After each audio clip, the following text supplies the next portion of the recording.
तो नमस्कार दोस्तों, जय हिंद, वंदे मातरम। एक नए दिन में आपका स्वागत है और छत्तीसगढ़ संबंधी समाचार देखने के लिए आप हमारे चैनल को ज़रूर सब्सक्राइब करें, लाइक करें।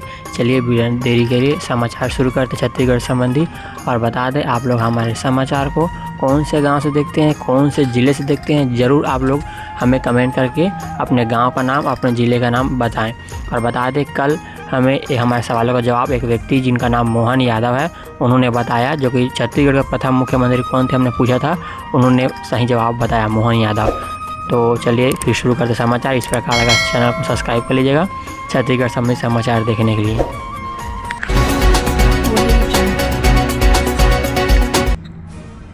और प्रदेश की ग्राम पंचायतों में अटल डिजिटल सुविधा केंद्रों की स्थापना कर शासन को गांव-गांव तक पहुंचाया जा रहा है, ताकि नागरिकों को आवश्यक सुविधाओं का लाभ अपने ही गांव में सहजता से मिल सके। ऐसे मुख्यमंत्री विष्णुदेव साय जी ने कहा कि प्रदेश के ग्राम पंचायतों में अटल डिजिटल सुविधा केंद्रों की जो स्थापना कर शासन की सेवाओं को गांव-गांव तक पहुंचाया जा रहा है।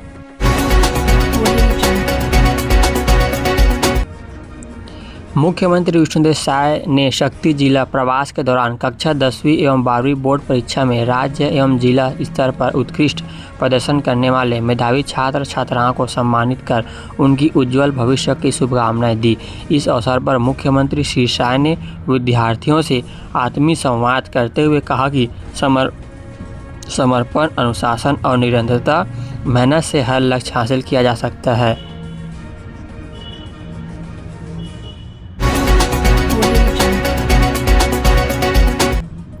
और मुख्यमंत्री विष्णुदेव साय जी ने विभिन्न घोषणाएं की, जिसमें कि दहिया और ब्राह्मणडी के बीच हसदेव नदी पर जो पुल का निर्माण किया जाएगा, और ब्राह्मणडी में बिजली विभाग के सब डिवीज़न कार्यालय की स्थापना की जाएगी। ब्राह्मणडी में सर्व सुविधायुक्त मंगल भवन का भी निर्माण किया जाएगा। बता दें, ब्राह्मणडी जांजगीर चांपा जिला में पड़ता है, जहाँ की मुख्यमंत्री जी नगर पंचायत के निर्वाचित अध्यक्ष एवं पार्षदों का शपथ ग्रहण समारोह में शामिल हुए। उस वक्त उन्होंने घोषणा की इन सभी के बारे में। तो आपका इसके ऊपर क्या विचार, जरूर हमें कमेंट करके बताएं। चैनल पर नए हैं तो चैनल को सब्सक्राइब जरूर करें। नकटी गांव में 80 घरों पर बुढ़िया चले 3 दिन हो गए हैं। बेघर हुए कई परिवार बारिश में अपने टूटे घर के अंदर बैठे नजर आए। प्रभावितों का अभी भी प्रदर्शन जारी है। कार्रवाई के विरोध में अपने गांव में बारिश और कीचड़ के बीच धरने पर बैठे हुए हैं। गुरुवार को पूर्व डिप्टी सीएम टीएस सिंहदेव ने गांव पहुंचकर उनसे मुलाकात की। वहीं बीजेपी सांसद बृजमोहन अग्रवाल ने तोड़फोड़ की कार्रवाई पर कहा, रात के अंधेरे में घर तोड़ने वाले अधिकारियों पर कार्रवाई होनी चाहिए। और बीजेपी सांसद अग्रवाल ने जो तोड़फोड़ का विरोध किया है, बता दें कि बेघर हुए लोगों को प्रशासन ने ईडब्ल्यूएस मकान दिए हैं। हालांकि सभी प्रभावितों को मकान नहीं मिला है। ग्रामीणों के मुताबिक इन घरों में किसी तरह की सुविधाएं नहीं है। घर इतने छोटे हैं कि उनमें परिवार का रह पाना संभव नहीं है। इसके विरोध में बुधवार रात तक ग्रामीण कलेक्टर के सामने धरने पर बैठे थे, लेकिन कलेक्टर जो है दूसरे मार्ग से, पीछे के मार्ग से है ना, निकल गया अपने कार में बैठ के। तो लगातार जो नकटी गांव का जो है यहाँ पर समाचार आ रहा है, और यहाँ पर जो सांसद ने कार्रवाई नहीं होने की आश्वासन के बाद टूटे घर है ना, मतलब सांसद जो है बृजमोहन अग्रवाल के कार्रवाई नहीं होने के आश्वासन के बाद भी जो घर टूटे गए हैं। बता दें कि कार्रवाई से 2 दिन पहले ही ग्रामीण सांसद बृजमोहन अग्रवाल से मुलाकात करने पहुंचे थे।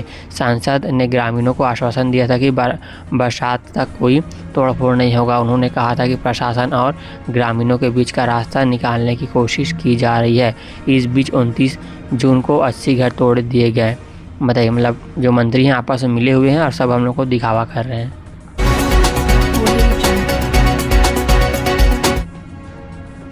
और छत्तीसगढ़ के बलरामपुर जिले में बिजली गिरने से मां बेटी की जान चले गई। मानकी टेकाम और उनकी बेटी कुमारी विमला टेकाम खेत में काम करने गई थी। गुरुवार दोपहर लगभग 2 बजे तेज बारिश हो गई। बारिश से बचने के लिए दोनों खेत के पास स्थित एक सेमर के पेड़ के नीचे खड़ी हो गईं। इसी दौरान बिजली पेड़ के पास गिरी, जिसकी चपेट में आने से मां बेटी गंभीर रूप से झुलस गई। मामला राजपुर थाना क्षेत्र के पतरापारा गांव का बताया जा रहा है।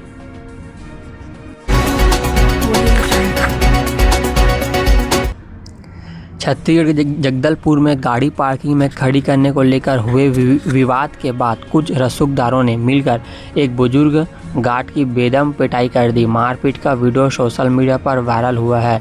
दरअसल घटना धर्मपुर इलाके में स्थित विशाल मेगा मार्ट की है, जहां गार्ड ने कार सवार शख्स को गाड़ी पार्किंग में ठीक से लगाने को कहा तो उसने पहले लात घूंसों से पीटा, फिर अपने साथी को बुलाया। साथी ने भी गार्ड को जमीन पर घसीट कर खूब मारा।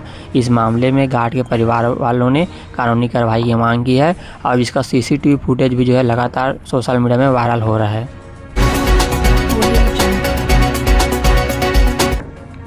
छत्तीसगढ़ के धमतरी जिले में मां ने छोटे बेटे के साथ मिलकर बड़े बेटे की जान ले ली। आरोपी मां बेटे को पुलिस ने गिरफ्तार कर लिया है। दरअसल युवक को शराब पीने की लत थी। शराब पीने के लिए युवक ने पैसों की मांग की। जब घर वालों ने पैसे देने से इनकार किया तो उससे झगड़ा शुरू कर दिया। दोनों आरोपियों ने पहले नारियल की रस्सी से युवक का गला दबा दिया। उन्हें लगा कि वह कहीं जिंदा ना हो, इसलिए उसे कीटनाशक भी पिला दिया। इसके बाद वारदात छिपाने और पुलिस को गुमराह करने के लिए मां बेटे ने शव को फंदे से लटका दिया ताकि मामला बदल जाए।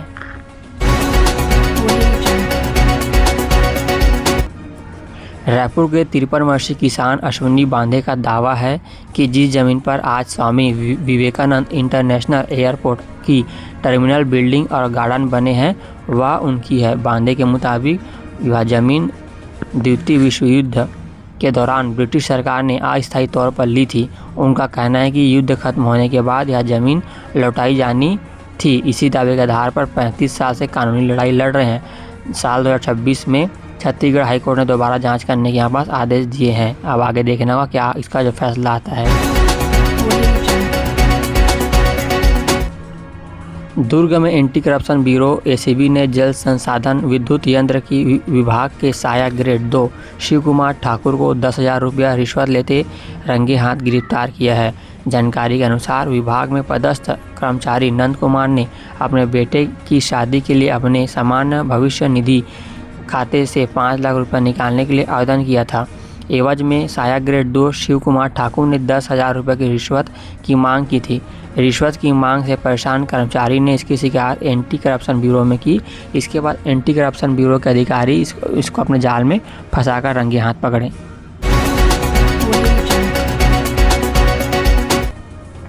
नकटी गांव में 85 गांव पर हुई कार्रवाई के बाद विस्थापित परिवारों को नया रायपुर के सेक्टर 30 स्थित EWS आवासों में शिफ्ट किया गया है। दैनिक भास्कर टीम सेक्टर 30 पहुंची।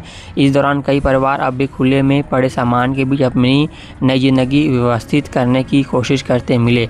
कई घरों का सामान अभी तक शिफ्ट नहीं हो पाया है क्योंकि करीब 350 वर्ग फीट के छोटे फ्लैट में पूरे परिवार का सामान समेटना मुश्किल हो रहा है। एक छोटे हॉल जिसमें किचन, एक बेडरूम और बाथरूम वाले इस मकान में बड़े परिवारों के लिए जगह कम पड़ रहा है। लगभग 10-15 लोग परिवार रहते हैं और एक कमरा का मकान में कैसे रहें, इनका विरोध कर रहे हैं। छत्तीसगढ़ हाई कोर्ट ने स्कूल में मंत्रोच्चारण कराए जाने के राज्य शासन के आदेश के खिलाफ दायर याचिका खारिज कर दी है। सिंगल बेंच ने फिलहाल यह कहते हुए हस्तक्षेप करने से इनकार कर दिया कि अभी तक आदेश के लागू होने का कोई ठोस प्रमाण रिकॉर्ड पर पेश नहीं किया गया है। इस मामले में पूर्व वक्फ बोर्ड अध्यक्ष अब्दुल सलमान रिजवी ने याचिका लगाई थी कि याचिका में राज्य शासन के आदेश को संविधान का उल्लंघन बताते हुए निरस्त करने की मांग की गई थी। याचिकाकर्ता की ओर से पैरवी कर रहे अधिवक्ता डॉक्टर आमिर खान के मुताबिक कोर्ट ने कहा कि अभी यह साबित नहीं हुआ है। छत्तीसगढ़ की राजधानी रायपुर में कानून व्यवस्था और ड्यूटी के प्रति लापरवाही बरतने वाला 112 के आरक्षक को सस्पेंड कर दिया है। मध्य क्षेत्र के पुलिस उपायुक्त डीसीपी उमेश प्रसाद गुप्ता ने आदेश जारी किया है। कर्तव्य में लापरवाही और अमर्यादित आचरण के आरोप में डायल 112 में तैनात आरक्षक संदीप शर्मा के खिलाफ कार्रवाई की गई है। सस्पेंड किए गए आरक्षक को रक्षित केंद्र रायपुर से संबद्ध कर दिया गया है।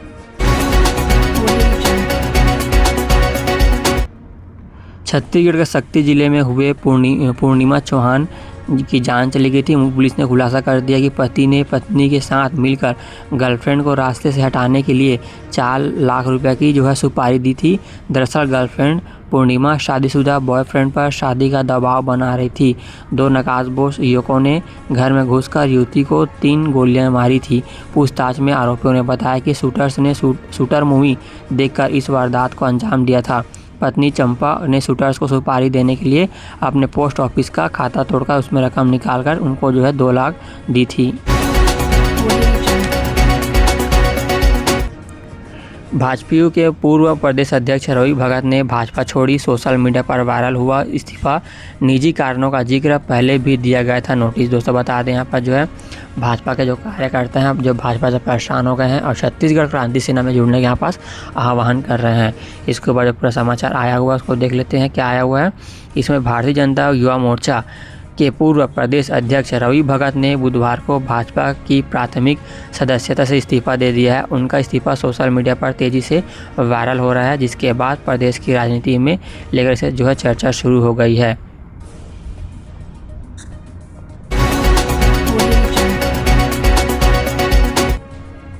भिलाई स्टील प्लांट में लोहा चोरी के मामले को लेकर वैशाली नगर विधायक रिकेश सेन ने बड़ा आरोप लगाया है।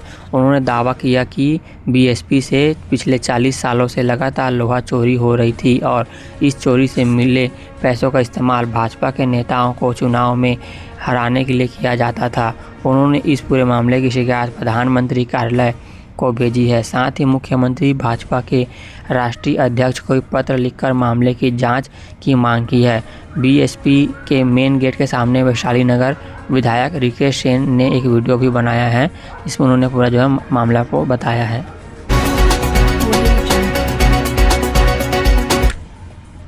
छत्तीसगढ़ के रायगढ़ में जेल से छूटने के महज 3 दिन बाद एक बदमाश ने अपने साथी के साथ मिलकर लूट की वारदात को अंजाम दिया। दोनों ने आधी रात घर लौट रहे एक युवक का रास्ता रोककर उसके साथ मारपीट की और जेब में रखे 15,000 रुपये लूट कर फरार हो गए। पुलिस ने सीसीटीवी फुटेज और पहचान परेड के आधार पर दोनों आरोपियों को गिरफ्तार कर जेल भेज दिया है। मामला कोतवाली थाना क्षेत्र का है। आधी रात घर लौटते समय बनाया निशाना। पुलिस के मुताबिक डिमरापुर निवासी त्रिनाथ समाल जगन्नाथ हरिचंद ज्वेलर्स में सेल्समैन का काम करता है और 15,000 रुपये लेकर घर वहाँ से निकला हुआ था। इसी बीच ये वारदात को अंजाम दिया गया।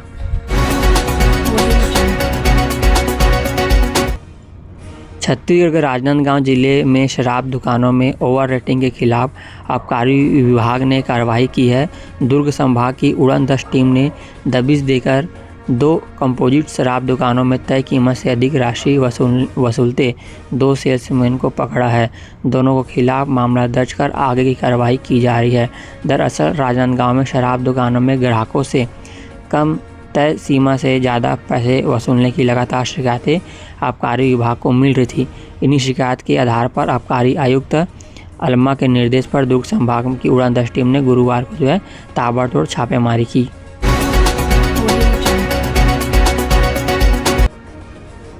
सरगुजा जिले के मेन पार्ट में प्रस्तावित सरभंजा बक्साइट खदान के जनसुनवाई का लोगों ने जमकर विरोध किया और जनसुनवाई का बहिष्कार कर दिया। ग्रामीण बरसाते पानी में पंडाल के बाहर नारेबाजी करते हुए पूर्व मंत्री अमरजीत भगत ने विधायक रामकुमार टोप्पो को चुनौती देते हुए कहा कि मेन पार्ट के हितैषी हैं तो खदान का स्वीकृति रोके। हमारी सरकार आएगी तो हम खदान बंद कराएंगे।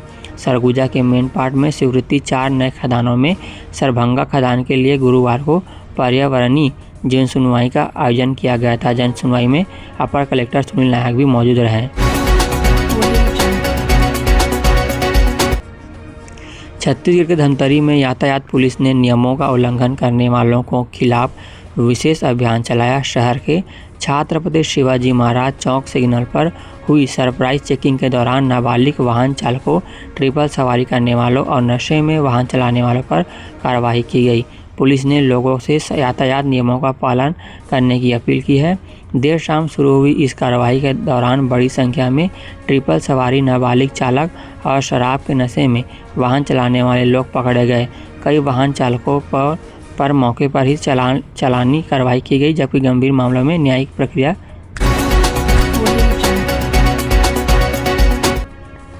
जिले में श्री राम जी अधिनियम लागू होने के साथ ही ग्रामीण श्रमिकों को बढ़ी हुई मजदूरी और अधिक रोजगार का लाभ मिलने लगा है।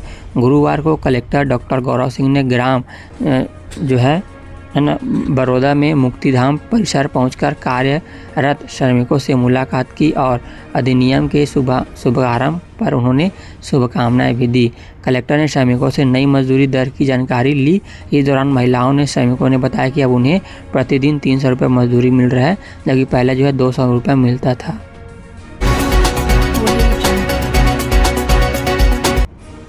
जांजगीर चांपा के भामनडी नगर पंचायत के नवनिर्वाचित अध्यक्ष रमेश डरसेना और 15 पार्षदों ने गुरुवार को पद एवं गोपनीयता की शपथ ली। शपथ ग्रहण समारोह में मुख्यमंत्री विष्णुदेव साय मुख्य अतिथि के रूप में शामिल हुए। इस अवसर पर उन्होंने क्षेत्र के लिए हसदेव नदी पर पुल निर्माण, सामुदायिक भवन और विद्युत विभाग का नया सब डिवीजन खोलने सहित कई विकास कार्यों की घोषणा की।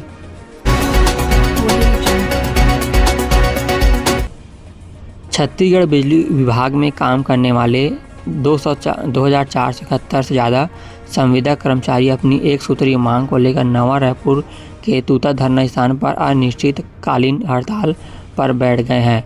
कर्मचारियों का कहना है कि सालों से नियमित कर्मचारियों की तरह जोखिम भरा काम कराया जा रहा है, लेकिन आज तक उन्हें नियमित नहीं किया गया। ये रिक्त पदों पर समय योजना की मांग कर रहे हैं। कर्मचारियों ने चेतावनी दी है कि मांग पूरी नहीं होने पर आंदोलन को और तेज किया जाएगा।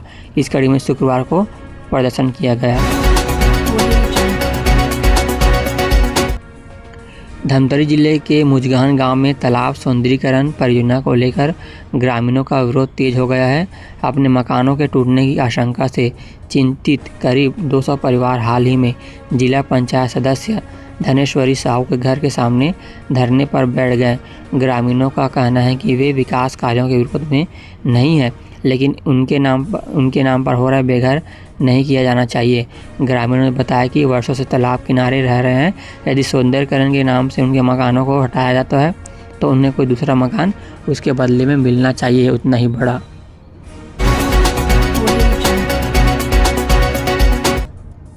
प्रदेश कांग्रेस ने 1 जुलाई से लागू हुई बिजली दरों में 50 पैसे प्रति यूनिट की बढ़ोतरी के खिलाफ विरोध जताते हुए इसे आम जनता पर अतिरिक्त आर्थिक बोझ करार दिया है।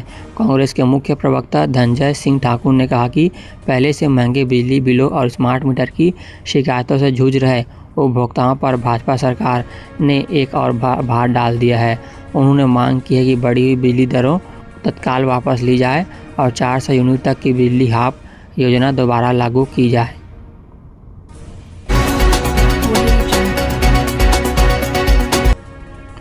नवा रायपुर के नकटी गांव में हुई बुलडोजर कार्रवाई के विरोध में गुरुवार को भारतीय युवा कांग्रेस ने सुपेला के घड़ी चौक पर प्रदर्शन किया।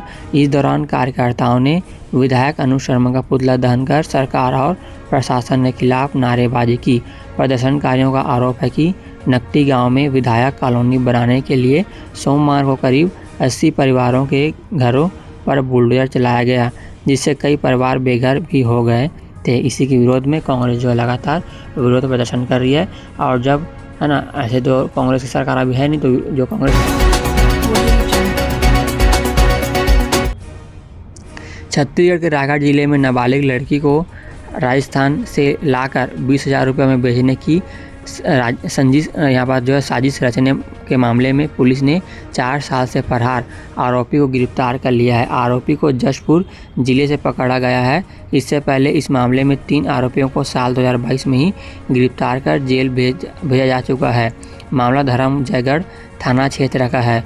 पुलिस के अनुसार 28 जून 2022 को एक 17 वर्षीय बालिका के पिता ने धरमजयगढ़ थाने में गुमशुदगी दर्ज कराई थी। उन्होंने बताया था कि उनकी बेटी 23 जून से गायब है। इसके बाद जो है इनकी तलाश जो जारी लगातार की गई, फिर पकड़ में आई।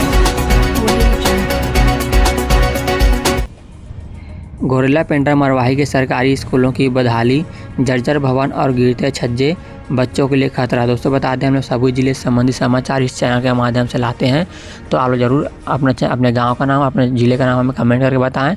और हर दिन इसी प्रकार छत्तीसगढ़ संबंधी समाचार देखना चाहते हैं तो चैनल को सब्सक्राइब करें और लाइक करने में कंजूसी ना करें।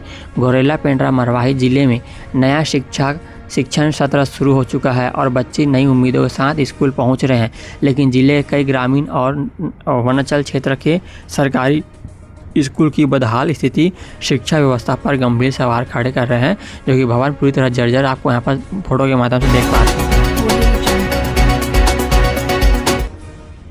कांकेर जिले के चरामा नगर में नेशनल हाईवे 30 किनारे स्थित 5 दुकानों में एक ही रात चोरी की बड़ी वारदात सामने आई है। खास बात यह है कि घटना स्थान पुलिस थाना से महज 300 मीटर की दूरी पर है।